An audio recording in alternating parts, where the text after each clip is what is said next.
is Michigan's coaching staff in jeopardy. All right, so call me a conspiracy theorist, but I'm putting two and two together here, okay? There was an article written recently today about Jim Harbaugh being contacted by the Chargers. Now, this has been a rumor that's been around for a little while, right? Jim Harbaugh's been contacted by the Chargers. This was first reported by Matt Marchese, I think is how you say his name, of Sportsnet 590, The Fan. Harbaugh, he interviewed for Minnesota in 2021. He was a candidate for several jobs in 2022. But Jim Harbaugh, he apparently also had a conversation. I didn't listen to it, I just read about it, but he also had a conversation with Inside Michigan Football radio show about their tight ends coach, Grant Newsome. Now, if you don't know who the tight ends coach at Michigan is, I don't blame you, okay? You have to be a pretty big college football fan to know who that is. But he's a 26-year-old coach. He is one of the youngest position coaches out there. And Jim Harbaugh basically just this entire interview talked about his plans for Grant Newsome here in the next few years to rise in their coaching staff, and talked about him even being a head coach someday. Well, then he got into talking about, well, yeah, I want him to be my O-line coach someday. I want him to be the O-line coach here at Michigan someday. And it's like, well, Jim, you already have an offensive line coach. What's happening to him? And he just kind of dodged the question, didn't really want to answer it. But, to me, there's either one of two things happening here. Either Sherrone Moore is most likely going to take a job at the end of the year, which it seems to be the most likely scenario to me. He's earned it. He's a fantastic coach. And Michigan fans, I'm not trying to dog you when I say this. This is what happens when you are a top tier program and you make it to the playoffs time and time again. People come calling for your coaches because you have good coaches. So consider it a blessing that, you're this good. But I guess my question to you guys here with all of this and everything, and Jeffrey, we'll start with you. Michigan, they have this all-star coaching staff. Will the Wolverines be looking to replace Jim Harbaugh or replace a coordinator like Sherrone Moore next year? So here's my Harbaugh. Good guy. Great tight ends coach. Look at him. Doing a great job. He's going to be a head coach someday. Hey, look at you. You drink whole milk? Skim? No, we can't have skim. Whole milk. Hey, anyways, guys, I mean, dude, don't take anything that Harbaugh said. Like, don't put any weight into it. He might start. I mean, he was talking about the things that he was doing. He run the chain game at a local high school game during one of Michigan's games. Like, I'm not a Harbaugh hater. Okay, like Michigan State fans, I get it. Ohio State fans, certainly I get it. I see Harbaugh as a cartoon character that happens to have a headset on and coaching for Michigan. I get a kick out of the guy. Okay, honestly, I do. So all of those rumors and things that you put on, he's entertaining himself along with anybody that's listening to him. I put no weight in that. He could be coaching for the Chargers next year. He could move his family to Switzerland. I have no idea. It's all on the table. Or he could coach at Michigan for 10 more years, right? I don't know. It's fun stuff to talk about, but I put no weight into any of it. Anthony, you have any thoughts? So I agree with you to an extent on what you said, that like in any program who's having, a large amount of success, coaching attrition is going to happen. That's just a sign of a successful program. And usually you've got a good replacement waiting in the wings. So when, Michigan made the playoffs, first time around, they had Mike McDonald left right after that, went to the Ravens, and they replaced him with Jesse Minter. Wouldn't surprise me if Jesse winds up. He's put out some his defense looks awesome this year. Could he get poached somewhere? Maybe, but is it going to be because of things that Harbaugh is saying? I'm a Jeffrey, and this one is just he's a caricature of himself, right? He for a while he was so animated. And then he kind of dialed it back a little bit after the COVID season when his head was on the chopping block. But now that he's back up and they're the big dog again, he knows that he can swing those kinds of words around and just have fun with it. Now, does Harbaugh go? Looking at some of the stuff that happened this offseason with the NCAA, all of the, suspension, it wouldn't surprise me if Harbaugh is just fed up with the college product, like a lot of your top tier coaches are. Dabo Swinney and Kirby Smart, they've talked about how much they don't like the current college game. So if I could see Harbaugh leaving for that reason, do I think he will? who's to say that Harbaugh's name gets thrown in the NFL ring? It's a running joke at this point. Every off season, of course, Harbaugh's going to interview for an NFL job. It's a foregone conclusion at this point. Yeah, whether or not he makes the leap, we'll see. Yeah, and I think that's the biggest part is I think that it's easy to tell that Harbaugh does have NFL aspirations, whether those are right now or whether those are down the line. You don't just go interview for these jobs just for fun, right? These aren't recruiting visits where you're going and they're giving your family a 4-course meal and, you're just having a good time like the recruits like to do. He obviously has some kind of intentions here, but I'm with you, Jeffrey. I don't know if those intentions are for next year or if those are for 10 years from now or what his whole thought process is there. I will say the one thing about this that makes me think more than anything that he might leave soon is his relationship with Ward Manuel. I mean, and I think I've heard this from Michigan fans more than anybody else is that relationship is toxic. It's not good. They don't really care for each other. And at a certain point, you might not like the game. Yeah, you might not like NIL or whatever else. You might not like those things. But man, I could say from experience, if you're in a job where you really dislike your boss, it's hard to stick around that job more often than not. So I don't think Harbaugh views him as his boss. I'll just say that right there. Yeah. The only boss Harbaugh has is Harbaugh. Yeah. And that could be part of the tension because Ward Manuel might say, well, I am your boss. And but when I look at Ward Manuel, I think of the two Bobs in Office Space. Like what exactly would you say it is that you do here?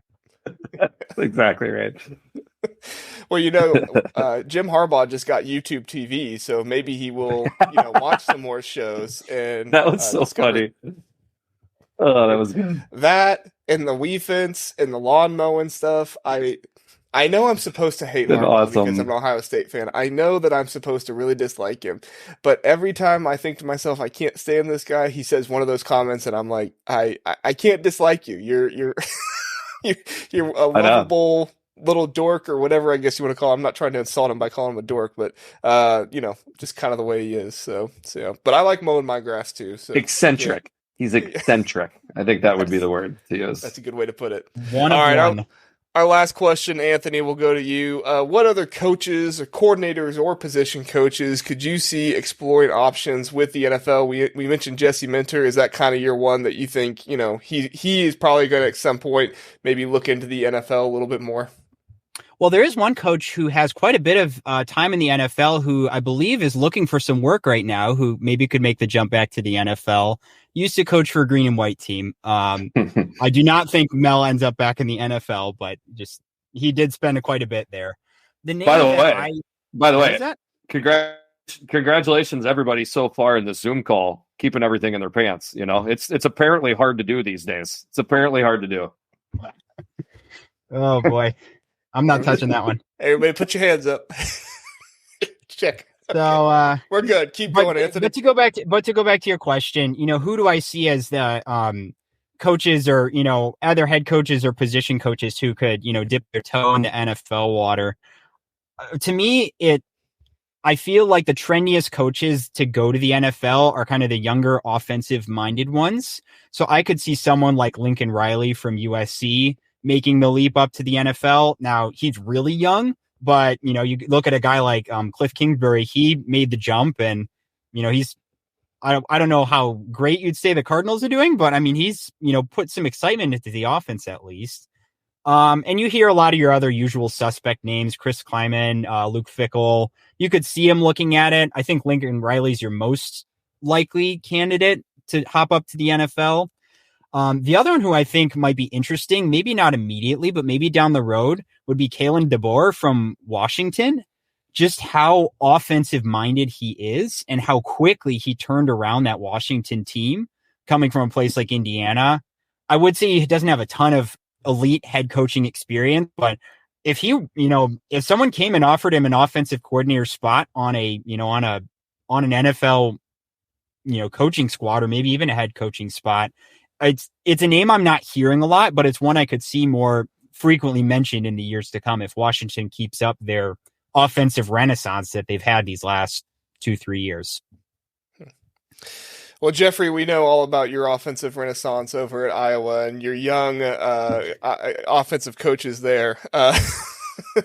But just in general, are there any out there in the Big Ten, or just any more out there that you want to add to that list? I mean, I think Shardy hit the ones that you would hit, but honestly, here's my take. Most of those hires of the offensive gurus from college that went to the NFL have gone over like a pregnant pole vaulter. Okay. It didn't work.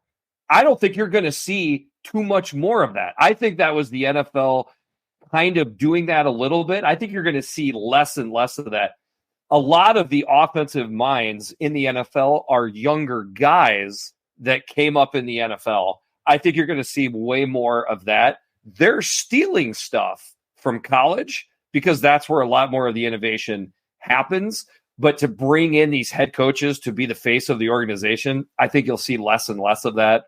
And which I just think you'll see more. And there's always going to be position coaches and stuff that move around. Don't get me wrong, but the big name splashy hires. I mean, if I'm Kalen DeBoer, you have got a lifetime check now in college right now. Even if he went to the next spot and it maybe wasn't as successful as he's been in his last two spots, he's still going to get another job. I would just say in college if I was that guy. Yeah, and I think the whole, colleges can pay so much more money now than what they used to makes a huge difference with that as well, especially when you're in the Big Ten or the SEC. Those schools, they make so much more money to be able to pay their guys. And that's what I've been trying to tell people about Michigan State is like, yes, I understand Michigan State is not the most attractive job out there, but they have gone to the playoffs. They are capable of winning the Big Ten if you build it the right way. And also, like, they got a lot of money, so brand new football building facilities, and the money and the fan base is there to back you. So it's right. There's been some debate about whether or not they're where they stand like all time as a college program, but I would think most people would put them in the 25-ish top 25-ish range as like overall programs go, and so it's. Even if you're walking into a little bit of a tough environment, given the last coach, it's still a good job to walk into. Right. And I was saying if I could think about Northwestern too. Go ahead, Jeffrey. Well, if I could add on, I mean, as far as where Michigan State's at on the landscape, I totally agree. I mean, they're in the Big Ten, decent recruiting ground, really nice tradition. The Michigan State administration has got to quit being the Michigan State administrator. That is the biggest negative is and I'm sorry, Shardy, but you're going to be considered the second best team in the state for a lot. Like those are the two negative things, but there's a ton of good stuff that Michigan State football brings to the table. Yeah, and I think that's the biggest thing is like, yes, right now you're going to be considered the second tier team second team in the state. But I mean, Mark D'Antonio, he showed that within a few years, you could really, if Michigan's on the downtrend or anything like that, and you really hit at the right time, you really can become that destination school in the state and really make the recruits, not only in the state, but those around you as well, really think twice about, hey, do we want to go to Michigan State because they're doing really good stuff up there? So Michigan is not invincible, and they've shown that, especially like we talked about, if Jim Harbaugh decides to go somewhere else, it's really, really hard to hire the right coach for your university.